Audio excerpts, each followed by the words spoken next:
All right. Well, my name is Zach Baker, and I'm one of the conference co-directors for this year's conference. It's so great to see the room packed here.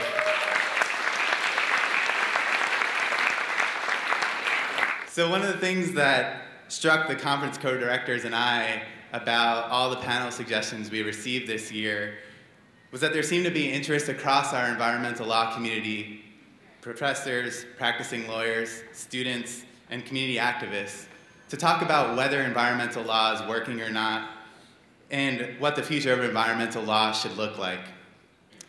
In the face of continuing ecological degradation and an ever-advancing climate crisis, maybe there's a collective frustration with the lack of progress and/or the pace of progress in protecting our natural resources and our communities. Maybe there's a sense that the environmental laws we currently have on the books are not up to meeting today's multifaceted global environmental challenges. Whatever it is that is motivating the interest in a conversation about the efficacy and future of environmental law, it is refreshing to see a profession and community interested in stepping back for a moment and thinking about what's working and not working, and where we've been and where we are headed.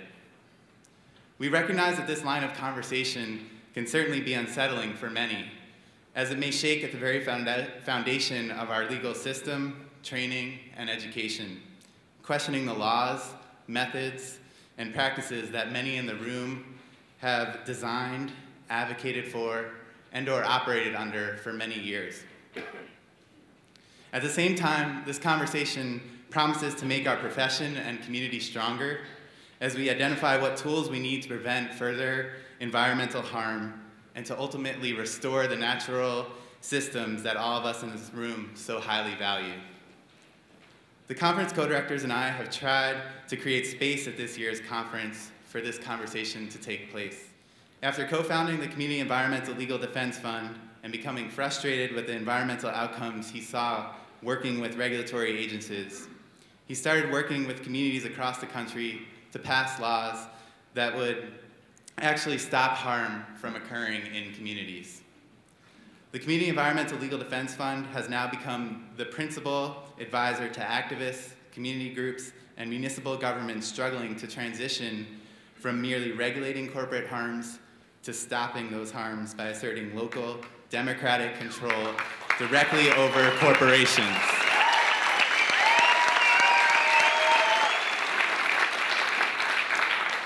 As part of these efforts, Thomas co-founded the Daniel Pennock Democracy School, now taught in 24 states across the country, which has graduated over 5,000 lawyers, activists, including myself, and municipal officials.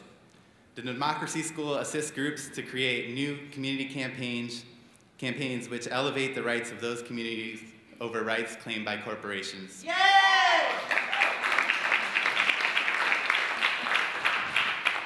His work has been featured in the New York Times, the Los Angeles Times, Mother Jones, The Nation magazine, and he was named in 2007 as one of Forbes magazine's top 10 revolutionaries. Please join me in welcoming Thomas Lindsay. Thanks, Zach. It's going to be a tough introduction to live up to, I think. When Zach first contacted me about speaking at this conference, I told him no 3 times. The guy could probably sell ice to an Eskimo, I think. So somebody needs to hire him out there. Somebody has a position. So for reasons that are going to become clear over the next 40 minutes or so, we don't speak at conferences like this anymore. And so this is an exception for us in some ways. And I wanted to take the opportunity to share with you some stories that are happening in communities across the United States, places that are rejecting this regulatory model of environmental protection, which has become the default in the United States for practitioners. So if I say anything you don't like, blame Zach. And I think his cell phone number's in the material somewhere, if I remember it correctly. So I see him in the front row saying, I don't know him. So usually I start with a joke because most of what we talk about is pretty dismal and depressing, and there's some hope morphed into that as well. But so one which is apropos, one which is not. I'll start with the one that isn't. Last week I saw somebody with a t-shirt, and it really made me crack up. It said, illegal immigration has always been a problem in the United States. Just ask Native Americans. As you know, the Keystone XL project passed this State Department review, came out yesterday. And the headline for the article was, "Pipeline to Clear Federal Hurdle." That was the Associated Press title, the title of the article that came out. And so I got an email from one of our staff persons, Ben Price, who's our coordinator in Pennsylvania and Ohio. He said the only headline that would be more absurd than that one would be if it said, "Apple falls from tree, fails to ascend into Earth's orbit."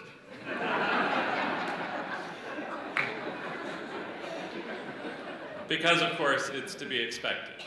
This is how our system operates. This is how our system works. So let's get down to business. And as Zach said, this is being recorded for about 120 radio stations across the United States, thanks to David Barsami on Alternative Radio.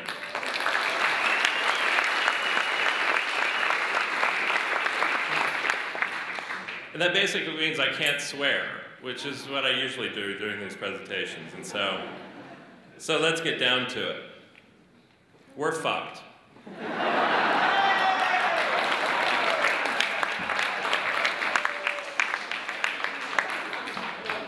So generally when I say that at smaller events, and they're going to have to bleep that out, I understand, I'm sorry, David, that there's generally three things that people say to me.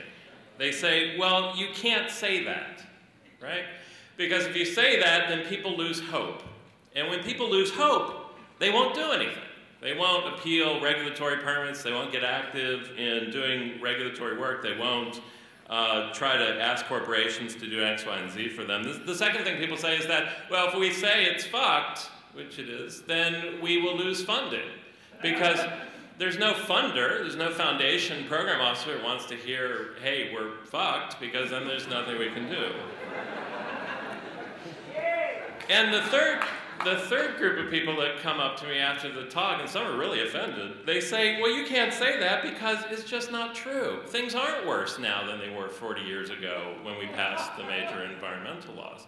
And people snicker and laugh, but I get it all the time. In fact, I got it talking to a foundation program officer a couple weeks ago for a major foundation. He said, well, of course things aren't worse today than they were 40 years ago. Rivers don't catch on fire. And I said, well, if that's our standard now, we've got some really serious problems. So on the first point, that when you say we're screwed and that things are hopeless and that our work isn't working, because I don't think it is, that our work is working, things we're doing aren't working, that on the first one, that hopeless piece, I think Derek Jensen probably says it best. I think he's one of the best writers of our generation. In a piece called Beyond Hope, which I think everybody should read. I think it's the best piece I've read in a long, long time. He says, giving up hope is a good thing. And this is a quote from Derek's piece. He says, quote, hope is a longing for a future condition over which you have no agency. He writes, quote, I'm not going to say I hope I eat something tomorrow. I just will.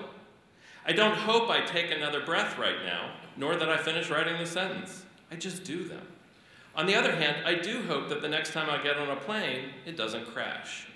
To hope for some result means you have given up any agency or control concerning it. Okay? And he writes further in the piece that it's not, having hope is about having hope that someone else is going to save you, a regulatory agency, a corporation, the Sierra Club, Alpha Centauri, beings from another world, that someone else has control of our destiny, and our job is to influence that person or attempt to put pressure on them because we don't have it. The second thing that people come up to talk to me about is, you can't say you're screwed because the funders don't want to hear it. Money won't come in. Well, that one's between your foundation program officer and you, if you have one.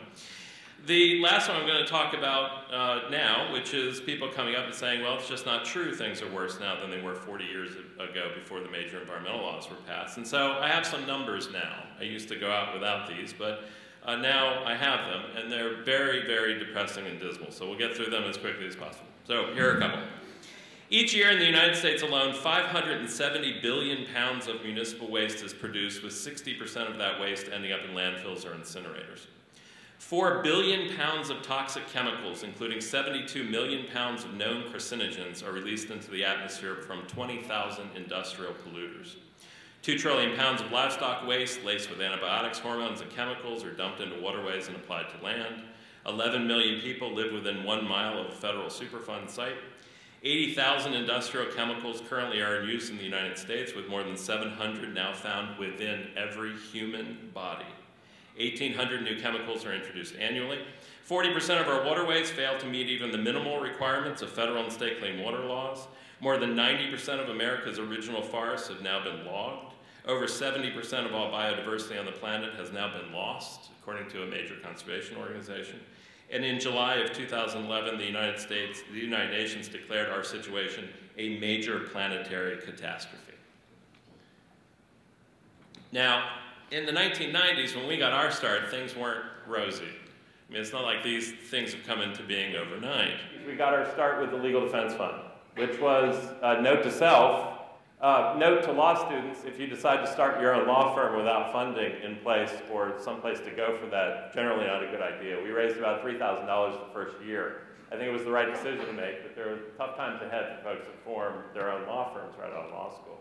So what did we do when we came out of law school? Well, we formed the Community Environmental Legal Defense Fund. The point of the Legal Defense Fund was to say to ourselves when we were in law school that if the United States has the best environmental laws in the world, and in fact our laws are so good apparently that we export them to other countries on a routine basis, that if our environmental laws in the United States are so good, that the reason why things are so fucked in the United States must be because we don't have enough lawyers enforcing those laws. And so there's several hundred full-time public interest environmental lawyers in the United States doing this kind of work. We decided to add one more, which was me. And so we began to do work for free. We opened our doors up to community organizations who were being inflicted upon by a toxic waste landfill, or sewage sludge being dumped, or toxic emissions, or a pipeline coming in, or all those types of things. And we would represent those community groups, primarily in Pennsylvania, to go through the regulatory process. And I don't know if anybody's ever seen the film Groundhog Day with Bill Murray from the 1990s, right? The Groundhog Day for us would always start the same, which was a phone call from the community organization that would say, we need your help. We can't afford a lawyer to fight this toxic waste incinerator that's coming in. We need help to fight it because we don't want it. Our community doesn't want it here. Our definition of sustainability for our community means that we don't have a toxic waste incinerator in the middle of it, or a 25,000 head hog factory farm in the middle of our community. And we would say to them, well, we're sorry. This was the traditional spiel, and still is today by most traditional environmental lawyers. We're sorry, but we can't help you stop it because the law does not recognize your community's authority to actually say no to the thing coming in. This is how our democracy schools, the entire nub of what they're built around, is that the law does not recognize that your municipality, your community, has the ability or authority to say no to a federal or state permitted project. Once the state has permitted it, the municipality can't say no to it. In fact, the law is generally that if something is a legal use, L-E-G-A-L, that the community has no power to actually say no to it. So what do we do as environmental lawyers? Well, we become experts on the regulations. We become experts on Section 25, little c, little d, little Roman numeral 1, little 2, little c, little d, little I, little 2, little e, little f. And we end up arguing in front of regulatory agencies or administrative law judges that something's missing from the permit application that has been put in by the corporations trying to put the project into the municipality. And most times, just by showing up in some ways in rural communities, because 90% of these communities never hire an attorney, they never have input into the regulatory process, never show up, that when we would show up, we would generally win, which meant that we would find the signature that was left out, or the macroinvertebrate study, or the hydro study that was outdated that the corporation had submitted with the permit application. And we would argue to the judge that something was missing from those environmental regulations, from the permit application, and we would win in front of the judge. What would happen next was the community group that we were assisting would have a victory party. So they would call us back to the house, and we would have some wine and beer and snacks, and people would pat themselves on the back, and they would say, the system works. We came together around our kitchen table. We found a problem that we were having in the community. We found the right lawyer to represent us. The judge listened to us. He actually ruled in our favor, and now we're not going to get the toxic waste incinerator in our community. Right? The system worked. Well, what would happen 3 months from then, or 6 months from then, or a year later? Is that the corporation would come back. In fact, at those regulatory hearings, I had lawyers from Waste Management Corporation and other major corporations come up to me and thank me. Because we had found a deficiency or an omission or something that had been left out of their permit application, right? And so 3, 6 months, a year later, the corporation would come back, and this time they'd have a new and improved permit application for the process. They would have filled in the new signature. They would have had the new macro or the hydro study done, the macroinvertebrate study done, or whatever else had to be put into the regulations and the permit application. And I'm shortening this down, but we would go through that process with them for 8 or 10 or 12 cycles. Some groups are still at it, trying to stop Walmarts in central Pennsylvania for 8 or 9 or 10 years. Because we're in a system that doesn't recognize our authority to actually say no to those things coming in, and so we fight with what we have. We fight with what we have been given. The nasty little secret about that time period of our lives, at least, was that as soon as that permit application came back, that new and improved permit application from the corporation came back in, that the community group would come back to us and say, Mr. Lindsay, we need you to do that jujitsu again that you did the first time around to keep the toxic waste incinerator from being built in the community. And we would look back at them and we would say, we're sorry. Unfortunately, there's nothing we can do for you anymore because the corporation has now dotted all the I's and crossed all the T's in the permit application. Right? So we had a win-loss record at the legal defense of about 130-4. We were on fire. The problem was if you actually set foot in the communities that we were representing, you would see absolutely no resemblance between the community that was getting the toxic waste incinerator and our win-loss record as a law firm. But that didn't stop the progressive community from giving us awards, from giving us money. We got invited to the White House one year by Al Gore to celebrate the best environmental law firms in the United States that year. Didn't seem to matter. That environmental law seemed to not be working in these situations. And so we had a crisis in our office. We decided that we had not created the Legal Defense Fund just to build better permit applications for the corporations. And it was about at that time that we started talking to some other folks that were having experiences with the regulatory system and how environmental law is practiced. And one of those people was a woman named Jane Ann Morris. She bills herself as a corporate anthropologist. Didn't know that, right? And so Jane Ann Morris said a couple things which still resonate with me today. She said, the only thing that environmental regulations regulate are environmentalists. Okay? Because they make us predictable in how we oppose projects that are coming into our community. Because the regulations are written by the very corporations that ostensibly the regulatory structure is supposed to regulate. That's right! That regulatory structure is written by the very corporations that those structures are supposed to regulate are going to recognize any rights for the communities in which they do business. Especially rights to say no, which we don't have under the law. In addition to that, Jane Ann Morris said another thing to me which blew my mind. She said, you know all the monies that get spent by the corporations to fight off the permit appeals that you file? Because at least I thought we were costing the corporate boys some money when we walked into the administrative law courts. The monies that the corporations spend fighting the permit appeals are tax deductible as reasonable and necessary business expenses under the law. They can write them off. So Jane Ann has this great piece that she wrote, which we use in the Democracy School. The title of it is, Help, I've Been Colonized and I Can't Get Up.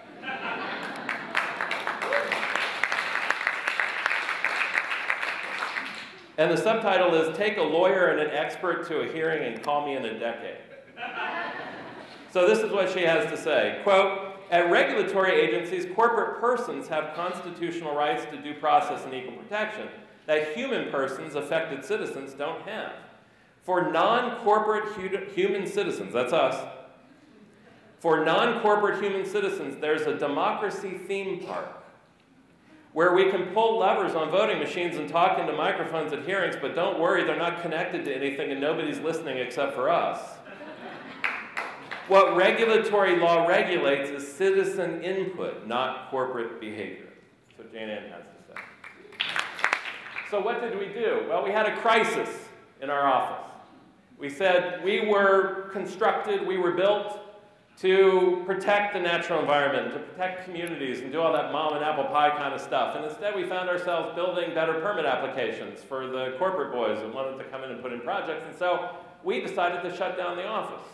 We decided to close because that was not, we decided we could do other things, and other things would be more effective than trying to enforce environmental law in this context. And in addition to that, I should mention, we weren't just doing permit appeals and regulatory stuff. We were doing challenging environmental impact statements under the National Environmental Policy Act. We were doing Clean Water Act litigation, attempting to enforce clean water dictates. We were doing across the board dealing with environmental laws that seemed to us to be not about protecting the natural environment, but instead about easing certain projects in by carving off some of the harms that were caused by those projects coming in. It wasn't about actually stopping the projects, no matter how harmful they are to the natural environment. The National Environmental Policy Act is a perfect example. You have environmental impact statements that have to be prepared if federal monies are used for a project, but nowhere in the law does it say that the entity, the agency, has to select the most environmentally sound alternative. So when we were challenging road projects in Virginia, what the agency would say is, yeah, this is going to extinguish this ecosystem, this is going to kill this stuff off, but we still think it's a great idea, and we complied with the federal environmental laws by simply disclosing the harms. That's how NEPA is built, that's how the EIS stuff is built. So as we were closing down our office in Pennsylvania, something interesting happened, which was a spate of phone calls from folks that a constituency that we were not established to assist. And the constituency that started to come in our door was local elected officials from rural south central Pennsylvania. What was their problem and why were they turning to us? They were turning to us because agribusiness corporations were driving their way up from North Carolina and South Carolina to site a bunch of mega factory hog farms in south central Pennsylvania. These were the biggest agribusiness corporations on the planet. And just to give you an idea of how agriculture has been corporatized over the years, 6 corporations currently control 80% of the pork processing market in the United States. 4 corporations control 60% of chicken processing. 1 corporation, Kraft, controls about 80% of cheese processing in the United States today. Suicide among farmers is now the #1 cause of non-natural death for farmers in the United States. It's a statistic that began in 2004.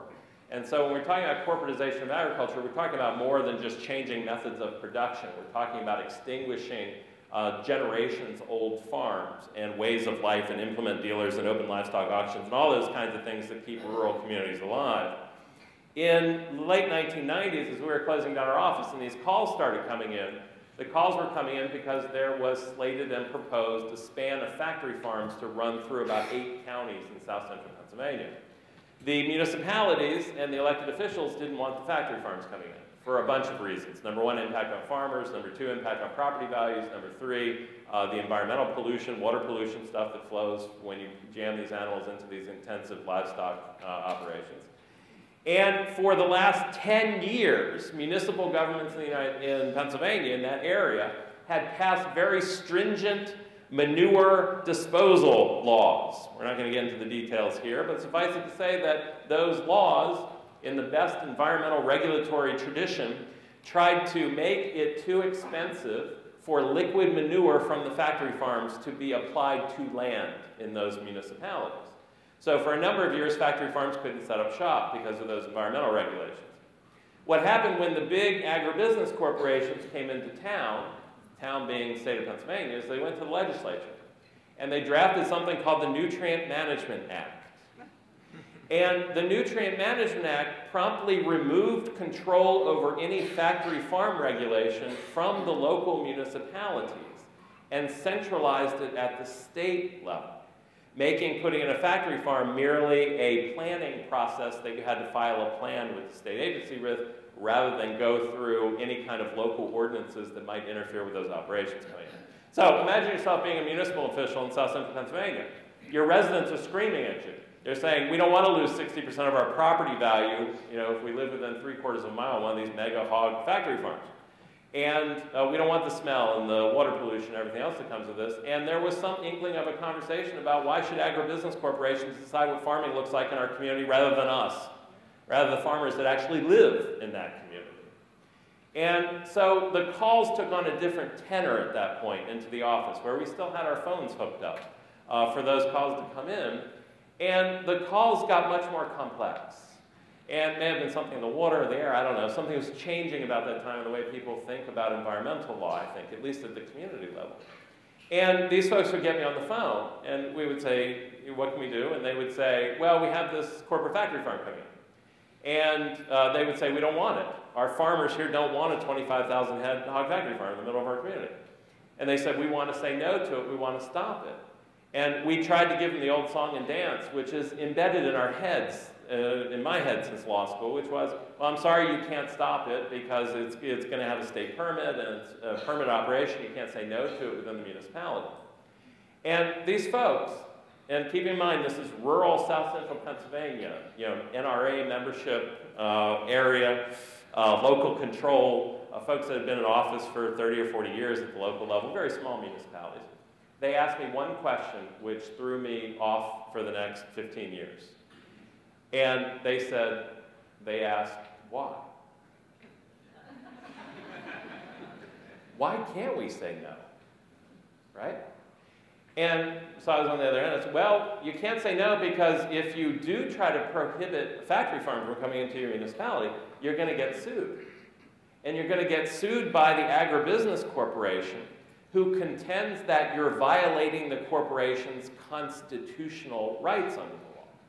Because when you pass an ordinance that bans illegal use, the corporation comes in, uses the 5th and 14th Amendment to say to the court, you've taken our property because you're not allowing us to do what we want in your community. This ordinance is stopping it, and therefore we're going to sue you. And not only are we going to sue you for breaching or violating our constitutional rights, we're going to sue you under 42 U.S.C. Section 1983, which is a civil rights law, for damages incurred as a result of the passage of the ordinance to things like future lost profits of the corporation. Okay? That's how the system operates. That's not the exception, that's the default. And so, again, the folks on the other end of the line would ask me another question, which I didn't know how to answer. He said, why? Being the lawyer, you give the lawyerly example, the story, which is corporations got constitutional rights way back in the early 1800s. Corporations became persons in the 1800s through the Supreme Court, through other federal courts, in which corporations now have the same rights as you or I, and by virtue of their wealth, they can exercise those rights more fully than you or I. And it was those places, those Supreme Court cases, and going back earlier 1800 into the other jurisprudence, that corporations gained this control. That in essence, the corporate board of directors has more decision-making in your community than you do, because it creates that special layer of law. To which the folks on the other end of the line said, again, why? Why were corporations given those rights? So typical lawyers say, well, it actually goes back to the U.S. Constitution. In some ways, the U.S. Constitution is a property document. It's no secret that the U.S. Constitution protects property and commerce above other rights. You can look at the U.S. Constitution and thumb through it all you want, but you won't find a couple words mentioned. One is nature, forget about it. Another one is labor, forget about that one too, unless you're looking at a provision that uses the phrase bonded labor, which is about returning slaves to their owners as property, which is also in the Constitution. That stuff isn't there. And so when the environmental laws were passed, the Clean Water Act, the Clean Air Act, all of the good stuff that we know, the civil rights laws, the Violence Against Women Act, all of that good stuff that's been passed has all been passed under the authority of the Commerce Clause of the Constitution. It's kind of wacky. People say, well, what does that matter? At least it's there, right? At least we have a place to plant our feet. And the answer is, essentially, the Constitution sees everything in terms of property protection. That's how it works. That's how it's structured.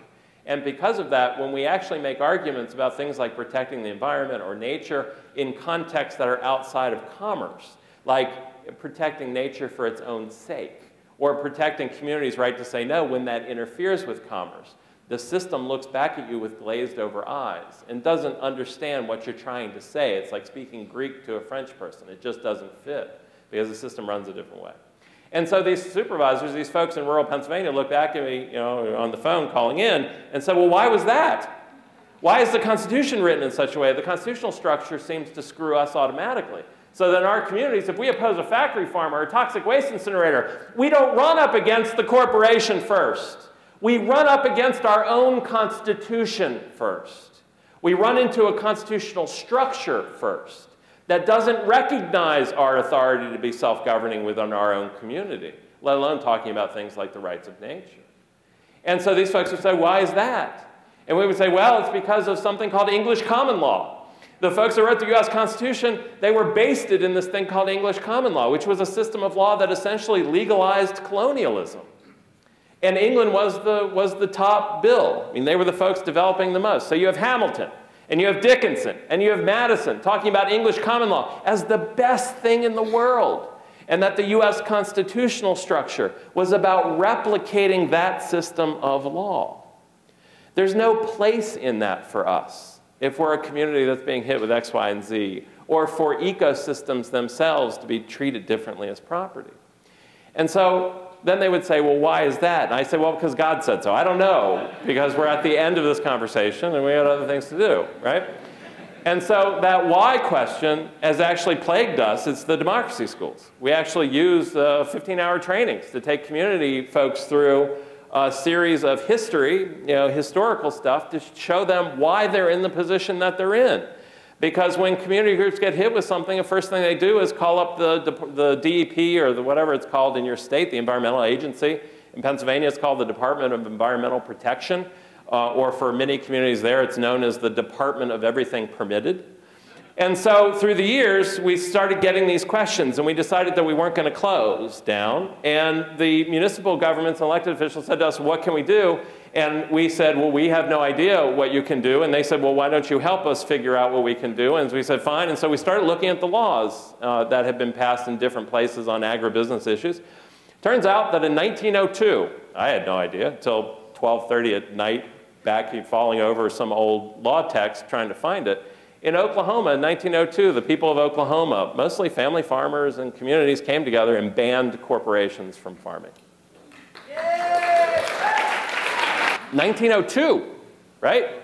9 states followed lead, including in the late 1990s, South Dakota and Nebraska, through Initiative 300 and Amendment E, actually took the anti-corporate farming laws and drove them into their state constitutions, right? And so folks in those Midwestern states began to frame the problem a lot differently. It wasn't about water pollution or air pollution or parts per million or paper versus plastic or all the bullshit that we argue about when we get into the regulatory stuff. That if the problem was the corporatization of agriculture, then the solution is to get corporations out of agriculture. And so they moved to do that. The frame was different than dealing with the manifestations of the environmental harms that flow from these projects, but instead attempting to preempt them by taking control and writing the rules themselves. So without pride of authorship, we borrowed Amendment E, we reworked it into a local ordinance, and we actually sent it into these Pennsylvania municipalities to begin adopting. And they did. The first one in 2001 was a small community of 550 people called Wells Township, a little place called Fulton County right above the border with Maryland. Eventually, the ordinances spread to eastern Pennsylvania and western Pennsylvania and north central Pennsylvania as communities began having a new conversation. Not one about how many tons or gallons of liquid hog manure can be legally applied to an acre of land, but instead towards something based on the right of the community to decide what farming would look like there rather than a corporate board of directors located 3,000 miles away. That conversation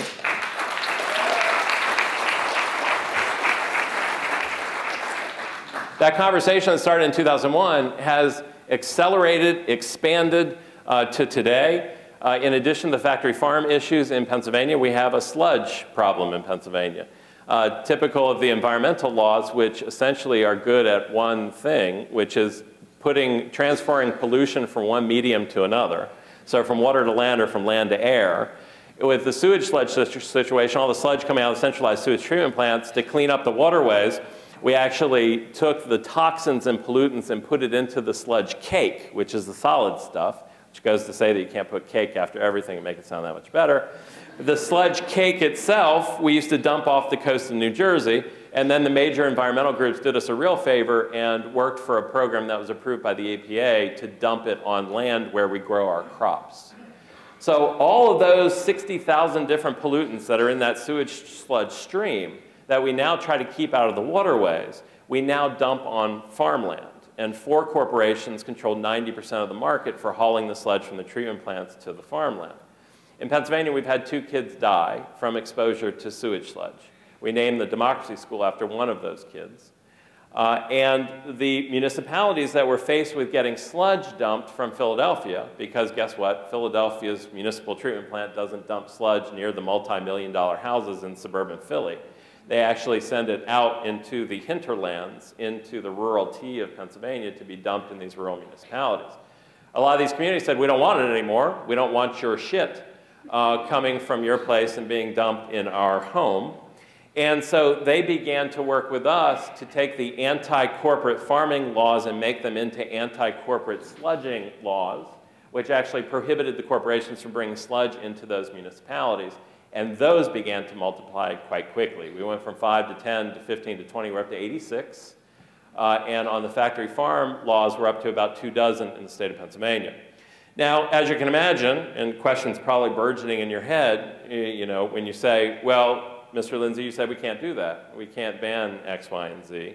It turns out when you attempt to actually begin to synthesize new law, and new law which is based on community self-governance, that there's a reaction, and the reaction is not equal, but an unequal one. And so in the years following this stuff moving, keeping in mind that 10% of all municipalities, all rural municipalities in the state of Pennsylvania had passed our ordinances, which really began to pull the teeth from some of these corporate boys who were attempting to use those municipalities for their own projects, that 2 things happened.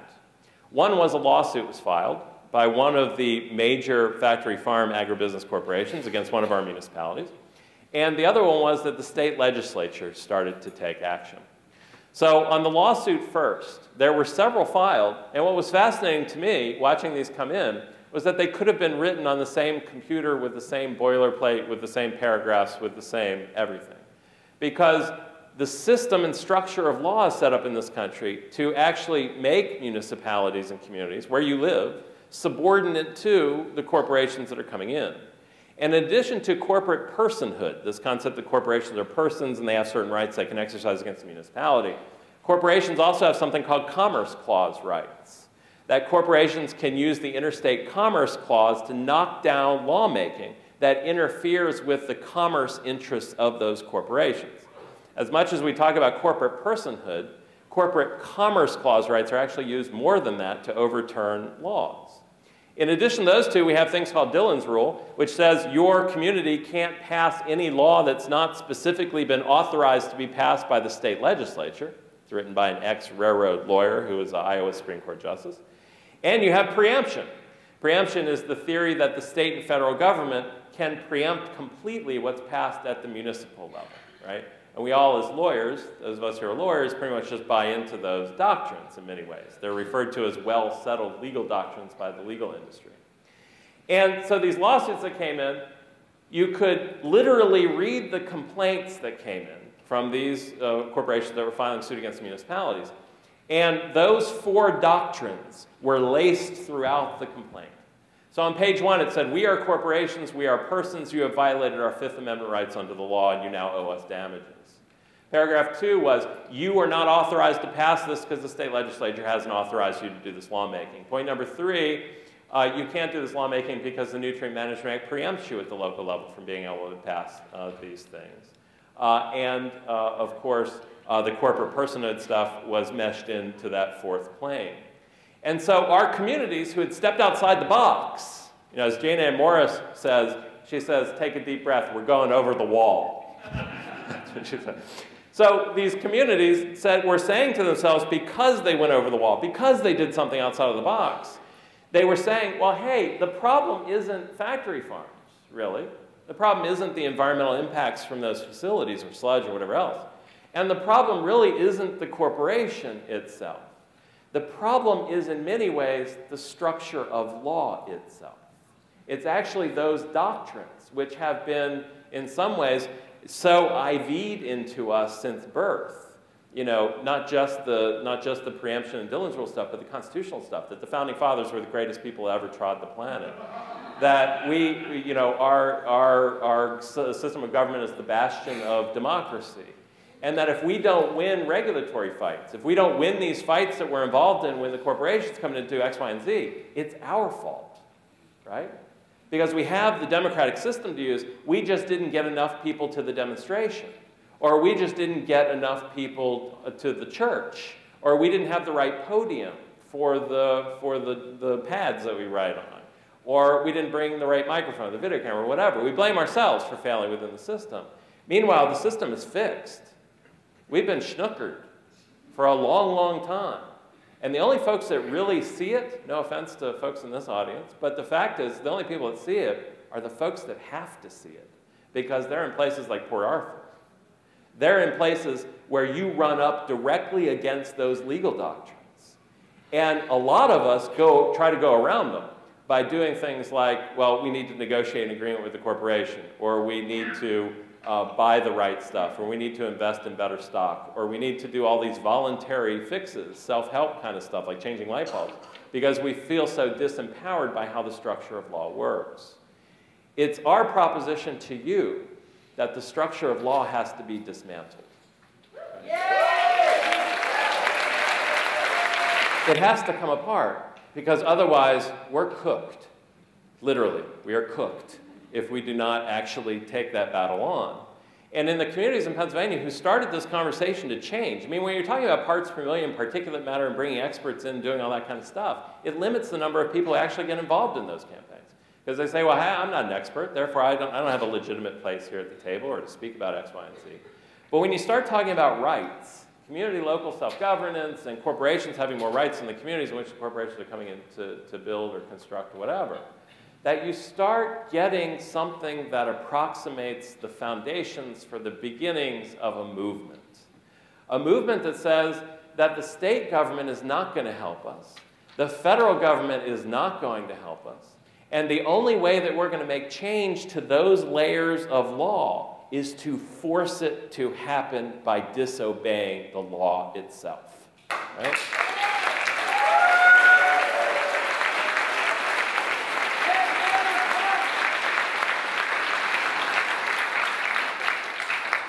And it's not so foreign. We've been at that place before in our history. The abolitionists didn't advocate for establishing a slavery protection agency. Right? They weren't interested in an agency that regulated the number of lashes you could give daily to a slave. Right? The suffragists, right? They didn't just write letters to the White House, they voted. Virginia Minor and Susan B. Anthony, they went into ballot places and they cast ballots and they were arrested and they were thrown into jail and then they had trials. They understood that when you don't directly challenge the law, you are validating it automatically.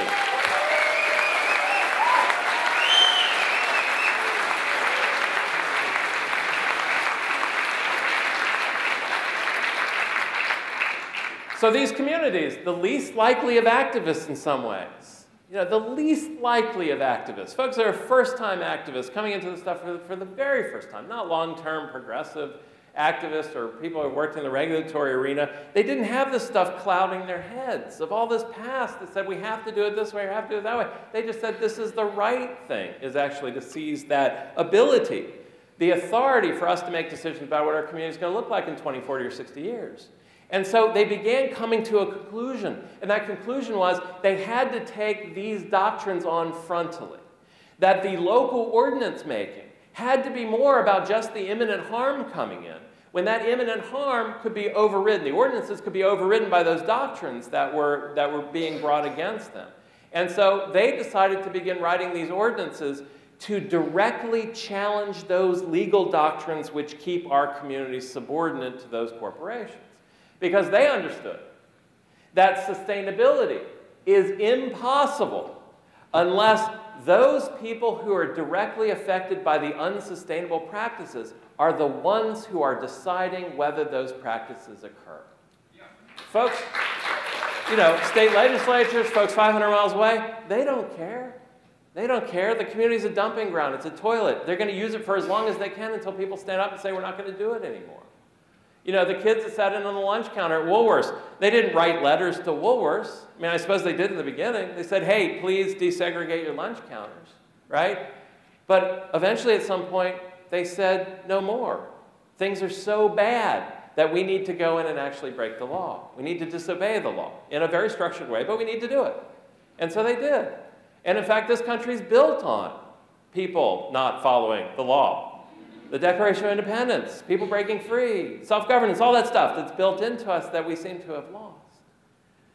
We think it's time to return to that place. And I think communities in Pennsylvania and other places are beginning to lead the way, which is to say, the cost of doing nothing is more now than the cost of doing something, putting our municipalities on the line to take on these 4 legal doctrines, right?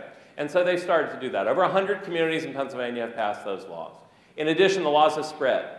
We have communities in New Hampshire and Maine who are taking on Nestle Corporation, saying no corporate water withdrawals in our community, right?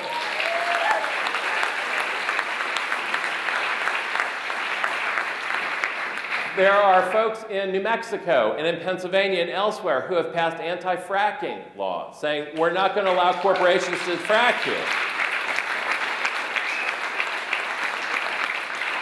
We have the first county in New Mexico in 30 days, which is going to ban all hydrocarbon extraction within their municipality. Right? What are we waiting for? I mean, seriously, how bad does shit have to get before we actually begin to be less obedient to how the structure operates, right?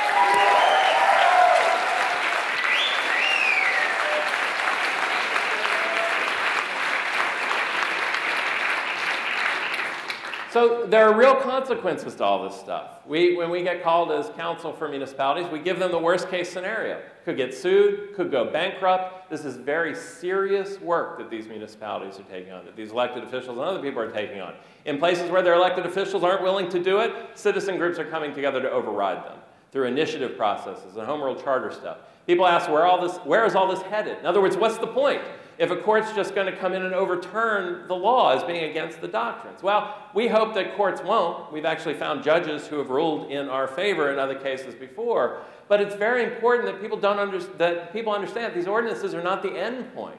Just because a judge rules that it's in violation of these other legal doctrines, that's not the end of the story. That's the first step.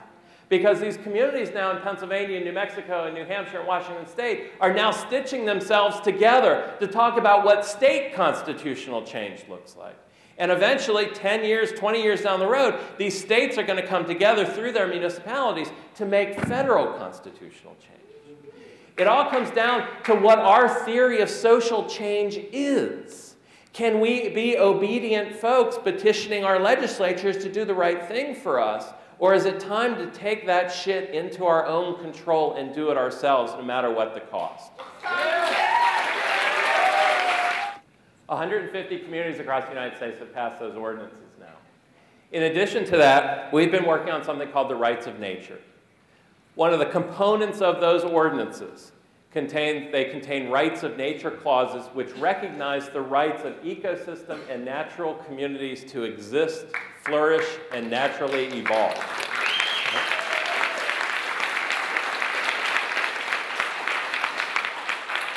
24 communities in Pennsylvania, New Hampshire, Massachusetts, Maine, New Mexico, other places have adopted these ordinances into place, which refuse to recognize that nature is property under the law. The controversial statement that we sometimes make is that there's never been an environmental movement in the United States. Amen. And we say that there's never been an environmental movement in the United States because movements transform things that were treated as things under the law into being rights-bearing persons. The abolitionists were about a movement to transform slaves and African Americans, from being property into being persons. The suffragists were about transforming women from being property of their husband or their brother into being persons. That's what movements do. We've had an environmental movement that's been focused on treating nature as property to be regulated. Under our system of law, if you have a 10-acre deed to a parcel of land, it carries with it the right to destroy the ecosystems on that parcel of land. That's the system of law that we have. These communities are beginning to adopt laws that refuse to recognize that nature and ecosystems are property under the law, and that actually allow residents to step into the shoes of a river or a mountain to bring an action as a plaintiff to protect those rights of ecosystems within those communities. They asked us to come down to help them write a new national constitution. Okay? That constitution, which had a whole committee of delegates working on a fundamental rights section of the Constitution, brought us in to help them fashion the law. Because they wanted to become the first country in the world to transform from a regulatory, property-based system of environmental protection to a rights-based system of environmental protection. They took the language from the United States communities and they actually wrote it into their national constitution, which was ratified overwhelmingly in 2008, making Ecuador the first country to do that.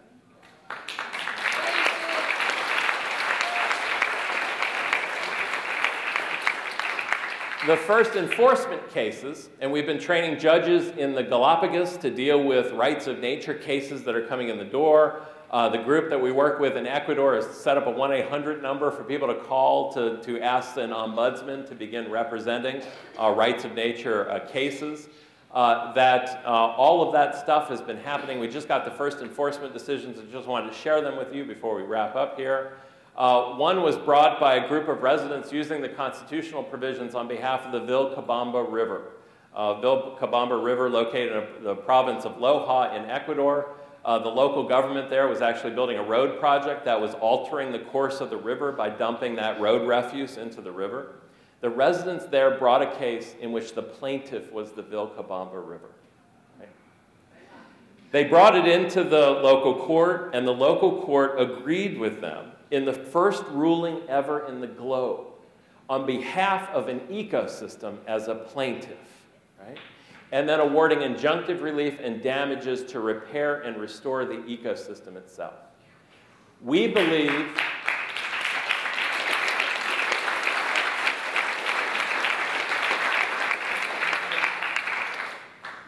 that the rights of nature stuff is the next horizon for environmental law. It's actually about building a real environmental movement that makes it a rights-based movement rather than just something that raises consciousness or something that attempts to regulate around the edges. We think that's the next step. We've been in touch with Nepal. We just made a visit there. They're talking about putting rights of nature into their national constitution. The Maldives Islands, where we had a conversation last year about building in a right to climate. In other words, a right to climate that was shared by ecosystems as well as people within the Maldives that could then be used to sue polluters around the globe, including countries, to actually begin to confront the damage that's being caused to the Maldives and other low-lying island nations on global warming. But it's all pinned to that rights stuff because we think it's a rights-based movement that's beginning to arise.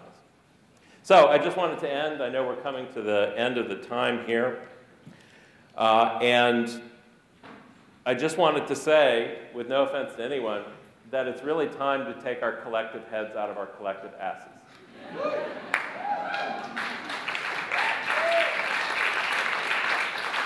And people all the time say, well, surely you're not saying to us we need to stop doing the frontline work that we're doing. Surely you're not saying to us that we got to stop appealing permits and doing that, all that kind of stuff. And I have a mixed response to that now. I used to have something different. But the first one is that there are a limited amount of monetary resources circulating out to nonprofit organizations and other groups doing environmental work. Those resources have to shift. Because to build this new system of law, to give birth to this new collective consciousness, it takes money. And the funders have to stop giving money to the regulatory stuff. I think that's about as blunt as I've ever said it. But they have to stop. Those are sponges that are taking up money. And we have to do the elbow space to actually build new room for this stuff to happen. As for the frontline, thanks, Dave. As for the frontline activists, the fact is things would be even worse now without the courageous work of people that have gone before us to fight those frontline battles. But there has to be a time when we re-examine whether those battles have been successful. We have to re-gird into a different position, and we need to begin to frame the different fight which is now upon us, which is the collapse of our entire planetary ecosystems. So, here's Derek Jensen again. This is where I'll end, because I know we're running out of time, and then we'll head to the panels.